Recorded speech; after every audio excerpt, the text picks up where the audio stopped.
Oh man, I get even more excited for the season to start when I see that the haters just cannot stop talking about Miami.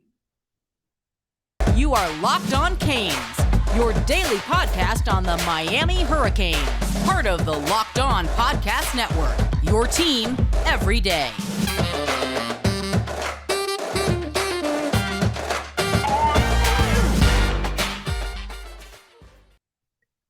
I am Alex Donno, your host. I'm a University of Miami alumnus, longtime South Florida sports radio vet, and contributor to allhurricanes.com. And thank you so much for making Locked On Canes your first listen today.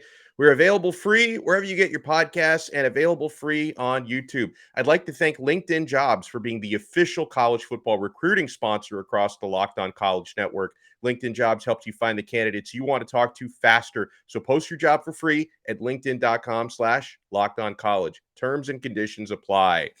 It's a beautiful Monday out there, and haters are talking more about Miami than they have in years. This is before this team has even played a game, which I guess is a good and a bad thing because it can either get a lot better for us Miami backers or it can get a lot worse, if the Canes don't look great on the field. But I think we should all appreciate the fact that the haters, the rival fans, cannot get Miami's names out of their mouths. You've noticed this, folks, that Florida Gator fans especially have been talking a lot more about Miami than they have been about Florida State these days. Have you noticed that? But something that I want to address and I want to refute this and I want to correct this because I'm seeing this a lot the last couple of days. And I think I keep way too many personal friends who are Florida fans. I even know some Alabama fans personally. I should probably narrow down my personal friends to only people who think and dress exactly the way that I do. Kidding aside, I have a lot of friends who are not necessarily Miami fans. And I noticed this on Twitter as well. It is hilarious to me, and I want to address this, that rival fans are now using Mario Cristobal's own words against Miami. So in recent days, we've documented all of this here on Locked On Canes. Mario Cristobal, he's done a lot of interviews. He's talked about progress being made at Miami, but he's repeatedly said we are not there yet, right? He's talked about all the things conditioning wise, tempo wise, attitude wise, execution wise that the team is working on. And Mario did have a negative takeaway after practice this past Friday, saying that his players faded at the end of that practice. So after those comments came out, I've seen a lot of rival fans on Twitter saying things like, hey, look, even Mario Cristobal is telling you this team isn't good. Your own coach is saying that. He's frustrated. He's admitting that these guys are going to struggle this year. Your own coach realizes his team stinks. I'm seeing a lot of that where people, without actually having been to practices, without having actually seen the footage, and clearly taking everything that Mario was saying out of context conveniently to fit their narrative, are telling you, hey, your own coach doesn't think you guys are any good and that it's going to take a long time before Miami's actually competitive. How are you going to win the ACC? How are you going to win the Coastal if your own coach doesn't think you're any good? It's a ridiculous take. It's absurd. And I'm not saying that because I think Miami is a national title contender and that everything's perfect. I'm not saying that, but it's a ridiculous take to twist Mario Cristobal's words into meaning Miami's bad. Do you know Mario Cristobal's personality at all? Do you understand what makes this man tick one bit? Because clearly you guys don't. This is the same man who commonly says that he sets his goals so high for his football team that they are virtually impossible to reach.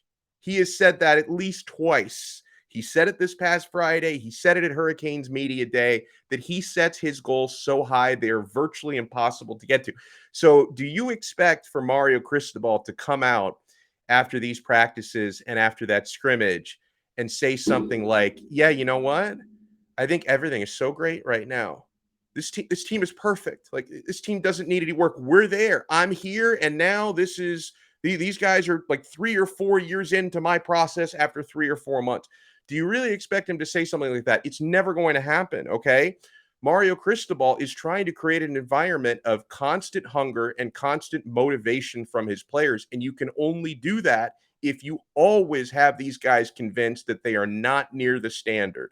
And they maybe aren't near that standard right now, okay? Again, I'm not saying that Miami is ready to go out there and beat Texas A&M and beat Clemson and be in the college football playoff. I'm not saying that, but I'm saying that it's ridiculous to try and take Mario Cristobal's words and twist that into meaning this team isn't good. It's a very weird take.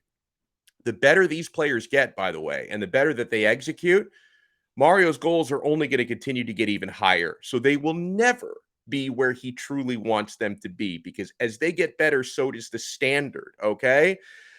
Couple of other details coming out of the scrimmage on Saturday night, because there's been a lot more chatter that's come out. We talked on Sunday's episode. We did a special Sunday episode yesterday. I hope you guys check it out if you haven't checked it out already. We discussed the defensive line being pretty dominant against the offensive line, that the offense made some plays early and then the defense really took over. A big part of that has to do with, because I don't want anyone to come out of that thinking, oh, so the O-line is terrible, eh? A big part of the defense being in control had to do with depth, defensive line versus offensive line depth. Okay, so the offensive line starters, I understand, held their own. And we talked about specific guys stepping up, like Jalen Rivers and Ja'Kai Clark reportedly had really good scrimmages, and I'm happy for them.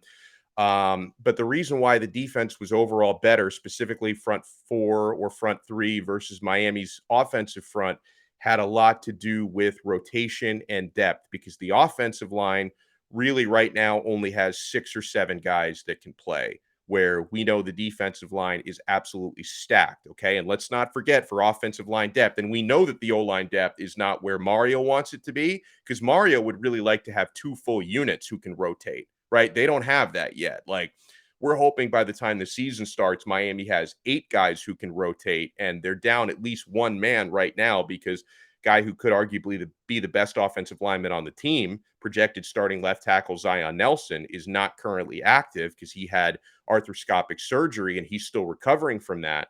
So they're down a man, and they weren't that deep anyway. Okay.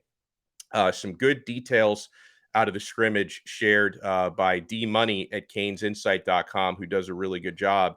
He had some good extra intel from the Saturday scrimmage. Tyler Van Dyke was described to him as having, quote, complete mental control over the offense. And yeah, we know TVD is clearly the number 1 guy. And Jake Garcia is clearly the number 2. And I don't think, we talked about this with Luke Chaney last week from Sports Illustrated and allhurricanes.com. Like, there's not that much separation between the two. Tyler Van Dyke is clearly the starter, and Jake Garcia is clearly the second stringer. But Jake Garcia is good enough to be a starter on the majority of Power 5 teams. Like, I think Jake Garcia is that good. But Tyler Van Dyke is the man. Tyler is the leader. Tyler is the guy with a cannon for an arm, and he's clearly the number 1 guy right now. D Money echoed what we said yesterday about the defensive line being destructive, and Akheem Mesidor really being the top guy on that unit in the scrimmage. He also had some good insight about Darrell Jackson, who's a show favorite of ours. We love talking about Darrell Jackson, saying that he was excellent against the run. Jackson, remember, he's the 6'6" defensive tackle who just transferred in from Maryland. I had a chance to meet him in person and speak with him a couple of weeks ago. I love his attitude. I love his hunger. And he wanted to make it very clear to me, he's here to make an instant impact, right? Because months ago, when Darrell Jackson transferred in, we were talking about Darrell as if this was, more of a long-term project, because he didn't do a whole lot last year at Maryland. Maybe take a little time to develop this guy. No.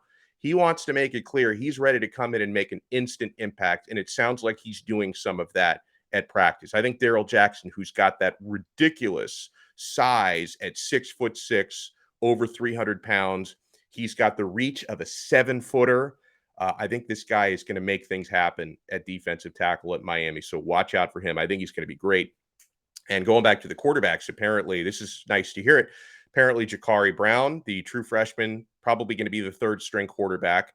made some good plays and would like him to get an official red shirt this year as well. So maybe Peyton Matoka might end up being officially the third stringer, whatever it is. But Jakari Brown made some good plays with his legs, had a scramble that probably would have been a touchdown if it was full contact. And he made a nice throw to true freshman receiver Isaiah Horton, who we really like. So far, no one seems to know the full extent. And maybe by the time some of you guys watch this, we might have a better idea of whatever Trevante Citizen is going through, who got banged up early in the scrimmage. That has been confirmed. We don't know the severity. From what I've heard, I don't think it's severe, and I think he's going to be okay. But we're going to keep our ears out for more information on Trevante Citizen, who did get banged up early in the scrimmage, the true freshman running back who already looks physically like an NFL running back. He looks that big. So as for the haters out there, okay, you might want to timestamp this and mark this moment for posterity. Is that the right phrase there?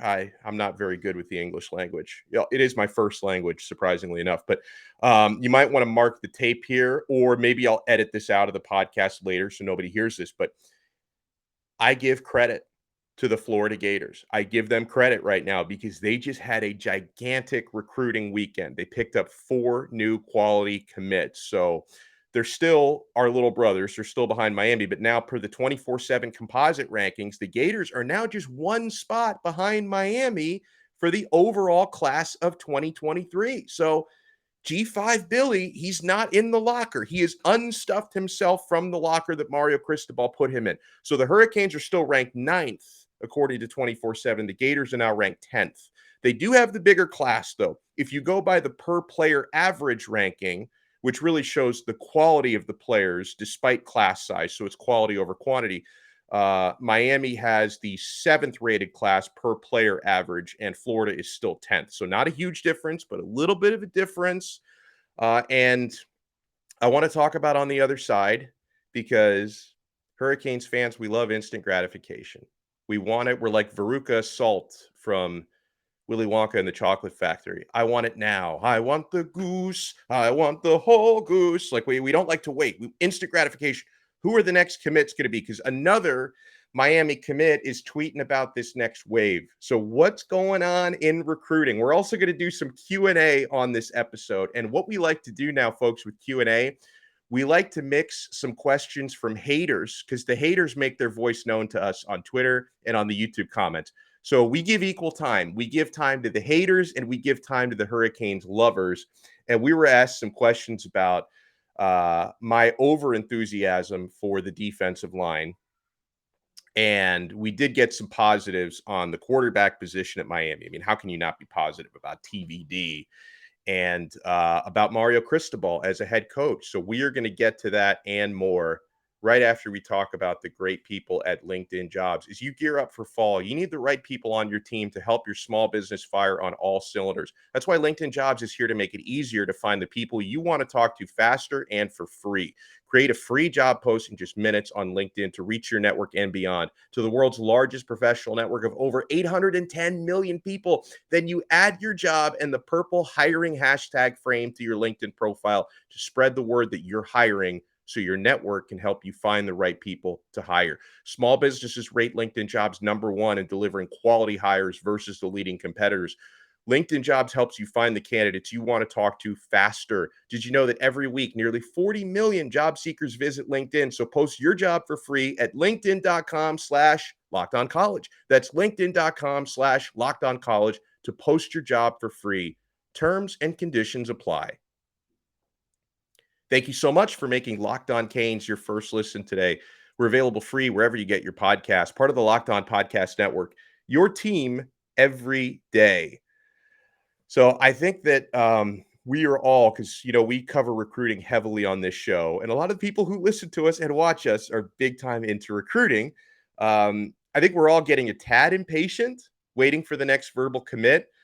We did have a couple Miami targets. One of them was more of a target than the other, but a couple of Miami targets did commit elsewhere yesterday on Sunday. So we not only do we talk about the W's, we also talk about the L's. One of these was a bigger L than the other one, I think. As expected yesterday, Miami target at safety, four-star safety Jaden Bonzu. He verbally committed to Ohio State. Yuck.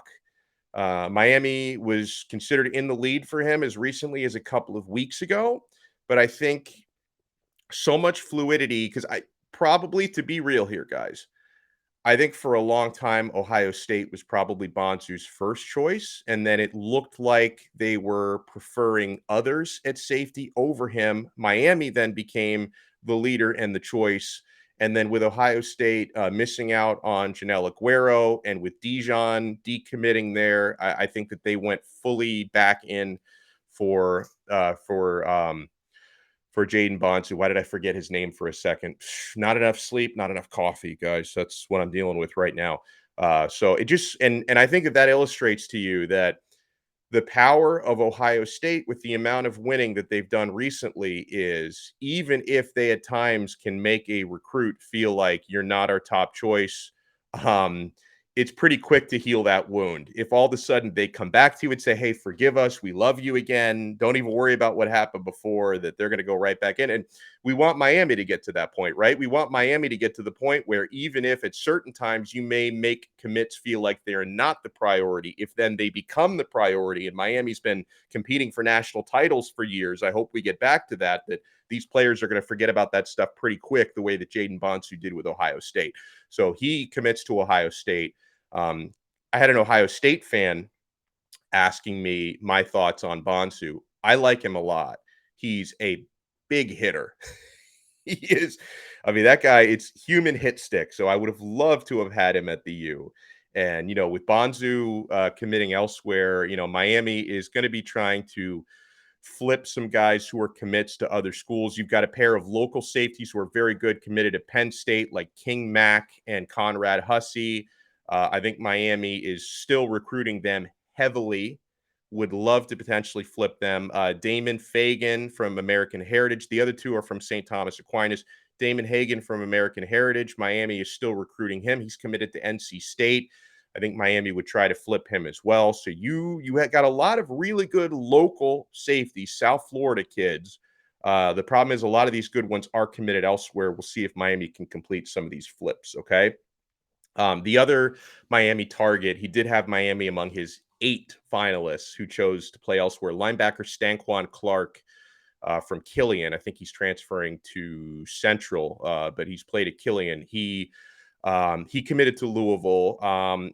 Everything that I understand on Stanquan is he was getting a lot more interest, I think, from the previous coaching staff than the current coaching staff. So maybe we don't consider that one to be as much of an L as losing out on Bonsu, because Bonsu, no matter how you spin it, that was an L. Maybe Stanquan Clark was not as much of an L, missing out on him as it was missing out on Jaden Bonsu.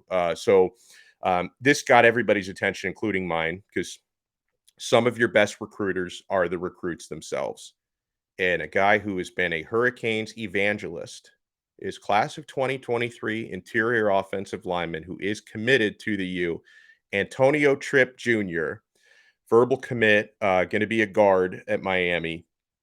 He tweets out, "Aye, Kane family, I don't think they're ready for this second wave. Hashtag relax, we run it." So another little preview about a second wave and recruit. I had thought the second wave already started because after Mario talked about a second wave, that's when Malik Bryant and Tommy Kinsler and Connor Liu all committed. So I felt like the second wave had already started, but Antonio Tripp is talking about a second wave maybe still coming. So remember Antonio Tripp, this guy, very, very vocal on social media, and he's also very vocal with recruits themselves, trying to spread the Miami gospel and that's why I call him a Kane evangelist. He's always trying to get more guys to jump on board in the class of 2023. Remember, Antonio Tripp is transferring to IMG Academy. I think he was in Maryland, but he's transferring to IMG in Bradenton, Florida. A lot of Miami commits and Miami targets are IMG players. It's becoming a Miami pipeline, right? But still, I certainly hope that Antonio Tripp, who's an offensive lineman, I would love to think that he's referencing Samson Okunlola, who's not an IMG guy. He's up in Massachusetts, but Samson Okunlola, the third-ranked offensive tackle in the class, who's been trending to Miami for a long time. every couple of days, I ask recruiting experts on and off the air about Samson Okunlola, and guys, everyone still tells me Miami's in the lead. We get a little bit impatient because he's not said when he's announcing yet. Like, he's not dropped that date. Like, hey, I'm announcing on August such and such or September such and such. So we still don't know when he's going to announce. So I check in on this all the time, and people still tell me Miami is in the lead for Samson. So I just hope Samson makes it somewhat official, right? And drops a verbal commit soon. So I hope that Antonio Tripp is talking about Okunlola, because if Miami lands Okunlola, it's going to be arguably the best offensive line class Miami has ever brought in, with Tripp, Okunlola, Francis Mauigoa, who's the top guy in the class, Connor Liu. I like Frankie Tinalau. I know that some people are trying to downgrade the guy because he's only a 3-star. He's got a ton of potential. He's a little bit more raw than the others, but I like Frankie Tinalau a whole lot. Best offensive line class if Miami could swing Okunlola as well. And keeping in mind that Antonio Tripp is transferring to IMG, you have to wonder. I hope he could be talking about somebody like Samuel Mapemba, the 5-star edge rusher at IMG now. But Mapemba has been trending recently to Georgia. He's had some crystal balls fall to Georgia. I think there's a long way to go still with Mapemba, because I don't think he's committing anytime soon. He's going to let the process play out longer. So, whatever's trending to Georgia right now could still potentially change. We'll see how that one goes.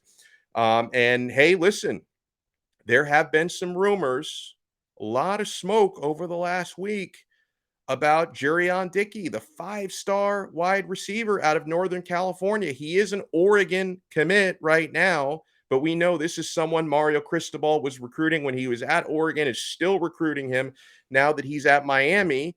And listen, the same way Miami is going to try to flip verbal commits from other places will try and flip verbal commits from Miami. It is a two-way street. I am fully aware of that. I'm fully aware that it's a two-way street. And just like we're going to try to take some from other places, they're going to try and take some from us. I get that.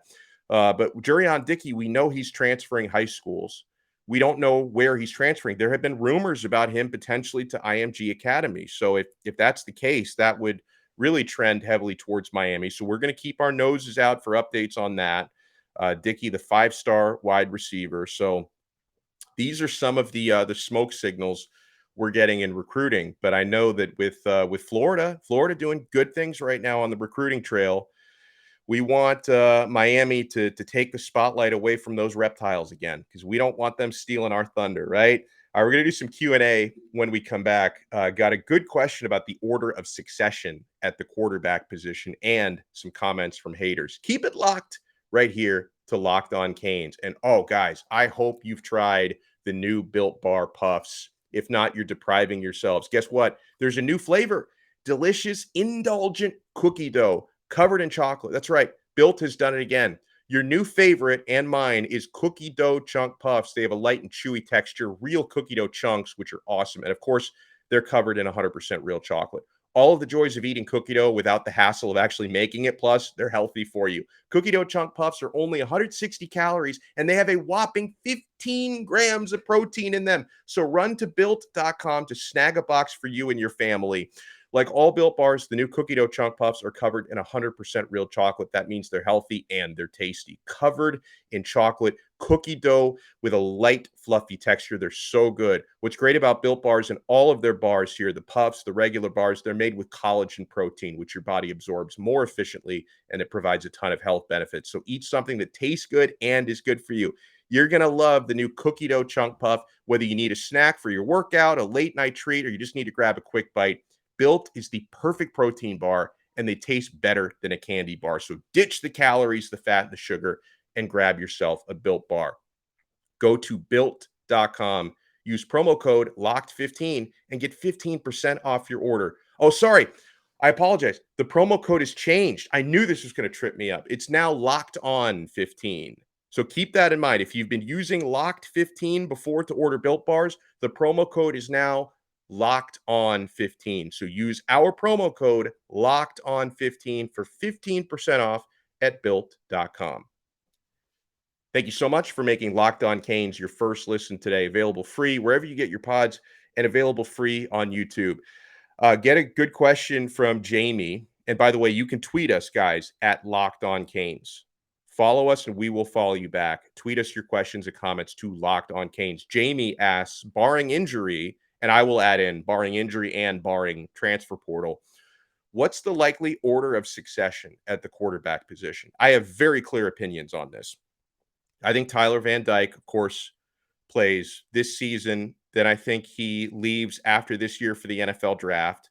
Then I truly believe Jake Garcia is the clear number one quarterback next year. And then hypothetically, in my mind, Garcia in 2023 will play himself into the NFL draft. And then so you're looking at 2024. I think it's going to become a three-way battle, assuming everybody stays and nobody transfers. You never know. It's unpredictable. But I think in 2024, it is a three-way battle between Jakari Brown, who's got a lot of upside. He's got to work on his accuracy throwing the football, but a true dual threat if he can clean some of that stuff up. Jaden Rashada and Emory Williams, who, I mean, don't sleep on Emory Williams. If he stays locked in and becomes a Miami Hurricane, do not sleep on Emory Williams because he actually had a better Elite 11 final than Jaden Rashada did. But I think Jaden Rashada has the most talent, and I believe he's got the most upside. So, I mean, put this on record, I guess. I think in 2024, Jaden Rashada, who would be probably a redshirt freshman that season, either a redshirt freshman or a true sophomore, depending on how much he plays the year prior. I think in 2024, Jaden Rashada will be the next Miami Hurricanes starting quarterback. So that's the way that I see out of the guys who are here now and the guys who are committed to come in, TVD, Garcia, and then Rashada. That is my prediction for the order of succession. Get a good point here from Delano because yesterday we read some comments from some Mario Cristobal haters. A guy said Cristobal cannot coach a lick. Someone told us. Delano makes a good point. Mario Cristobal took Oregon into the horseshoe last year and stomped Ohio State on their home field on national television. I should remind the naysayers. He says, yeah, because everyone loves to cherry pick. Oh, what happened to Mario against Utah last year? Okay, what happened to Mario against Ohio State on the road? Was he a bad coach then? So, okay, he got out coached against Utah, fine. But was Mario a bad coach against Ryan Day and Ohio State when he took the Ducks into the horseshoe and dominated and ran for like 1,000,000 yards? It's people will cherry pick whatever they want to fuel their narrative, okay? Okay, so I was very enthusiastic yesterday, as I was today, about Miami's defensive line. And Dub says, responding to my enthusiasm about the D line, he says, Donno, you're being a homer. Scale it back a little. You're acting like we lead the ACC in sacks. I will not scale it back, Dub. Dub, you took an L, not a dub on that one. I will not scale it back. Miami is going to lead the ACC in sacks this year. Mesidor, Gude, Jafari Harvey, I think, is ready to dominate this year. Oh, my goodness. And Miami at defensive tackle is in good shape. Taylor, I think, is going to really have an excellent year. Jared Harrison Hunt is going to have a great year. You're not even going to believe what Nigel Kelly can do this year. Maybe Cyrus Moss put some weight on this season. Daryl Jackson. No, I will not dial it back. Never. I will never dial it back. Let me see. Our pal, last one here. Our pal Sigmund asked me on Twitter about a linebacker that, Miami did make an offer to him. Recruit for 2023, Marcellus Pulliam out of the state of Georgia. I did inquire about him a few weeks ago. I don't know a whole lot about him. This could be a guy that maybe we look more at with Stanquan Clark not coming. I don't even know if Stanquan was a take for Miami, but he's not coming to Miami. So maybe Pulliam's a guy we're looking at. I was told a few weeks ago on Pulliam that he is a prototypical linebacker for Kevin Steele's defense, and everyone loves his size. This is a 17-year-old, 6'3", 215 pounds already. But for what it's worth, Auburn is considered the favorite for Marcellus Pulliam. I don't even think he has stars. Like I would probably, based on what I know about him, I don't know why he's not like a high 3-star. I think that's probably what he'll end up being, but he doesn't have any stars on 24/7. I'm not sure why, but sounds like Miami likes him. That'll do it for this episode. Thank you for making us your first listen. Make Locked On ACC your second listen every day. Host Candace Cooper and the local experts take you across the ACC in 30 minutes. Make Locked On ACC your second listen. Thank you for making us your first. We will talk to you guys again tomorrow on another episode of Locked On Canes, part of the awesome Locked On Podcast Network, your team every day.